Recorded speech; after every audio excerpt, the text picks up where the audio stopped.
Laetitia Fardeau, Christophe Carpinelli, bonjour. Bonjour. Vous êtes respectivement responsable du développement et des partenariats à la formation continue d'Audencia et vous, Christophe Carpinelli, vous êtes directeur adjoint de la formation continue. Alors nous allons parler de la réforme de la formation professionnelle et de son impact pour les entreprises. Alors justement, quel est le défi que cela représente pour elles ? Le principal enjeu pour les entreprises aujourd'hui est lié à un changement de relation entre les opérateurs de compétences et les entreprises. Jusqu'à présent, elles exprimaient de manière un peu synthétique aux opérateurs de compétences un besoin en financement quand elles avaient besoin de former un de leurs salariés. Aujourd'hui, avec les changements d'acteurs, elles doivent exprimer un besoin en compétences et donc s'inscrire dans une démarche de compétences vis-à-vis des salariés. Alors qu'est-ce que c'est qu'une démarche de compétences ? Une démarche de compétences, c'est de formaliser à un moment, un instant T, un métier avec les activités liées à ce métier.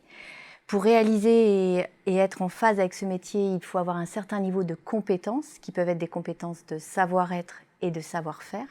Une fois qu'un état des lieux est fait, ça permet de nécessiter un besoin de formation et de mettre en place des outils de formation et des modalités pédagogiques qui peuvent être différenciantes, comme notamment les neurosciences. Alors en quoi justement les neurosciences viennent aider le développement de ces nouvelles compétences ? Alors, on a un double cahier des charges si on doit utiliser les neurosciences, qui est un enjeu d'appropriation qui est accéléré et un enjeu de court terme. Voilà. Donc les neurosciences vont nous expliquer que pour pouvoir répondre à ce double cahier des charges, on va avoir besoin de créer des situations, des expériences qui sont cumulées et qui sont liées avec le terrain professionnel. C'est-à-dire qu'un des enjeux qu'il va y avoir ici, c'est pas de partir des modules pédagogiques proprement parlés, c'est de parler de l'expérience terrain, de la situation professionnelle qui va être vécue dans les entreprises par les collaborateurs et de faire de l'apport, qui est de l'apport en pédagogie, en théorie, pour pouvoir traiter cette montée, cette évaluation de compétences. Et ça, c'est un vrai changement, c'est-à-dire qu'aujourd'hui, on a des situations, on a des études de cas, des mises en situation opérationnelles, mais là, on va partir de l'histoire et de la narration de l'entreprise. Ça veut dire que les demandes peuvent être identiques dans les entreprises, mais par rapport à sa culture. Et le profil des collaborateurs, ce que l'on va créer, on va le créer de manière ad hoc et de manière spécifique pour répondre à un besoin qui est spécifique de l'entreprise. C'est comme ça qu'on va accélérer l'appropriation et la montée de compétences parce que les collaborateurs vont avoir des situations qui sont proches de leur terrain, proches de leur quotidien. Et en fin de compte, ce que l'on sait avec les neurosciences, c'est que l'individu, il est fait pour du court terme, pas pour de la projection sur du long terme. Donc le fait de vivre une expérience qui correspond à sa réalité terrain, qui peut utiliser assez rapidement et donc qui est du court terme, va favoriser les méthodes d'appropriation dans l'ensemble des dispositifs et la montée de compétences. Alors est-ce que vous avez un exemple concret à nous donner ?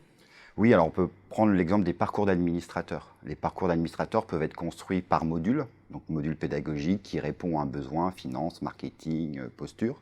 On peut créer un parcours administrateur, c'est les demandes qu'on a aujourd'hui, en partant vraiment de l'expérience qui va être vécue dans un conseil d'administration. Donc d'utiliser le conseil d'administration et d'intégrer progressivement l'ensemble des modules qui vont apporter l'augmentation des compétences et l'évaluation qui est attendue par l'entreprise.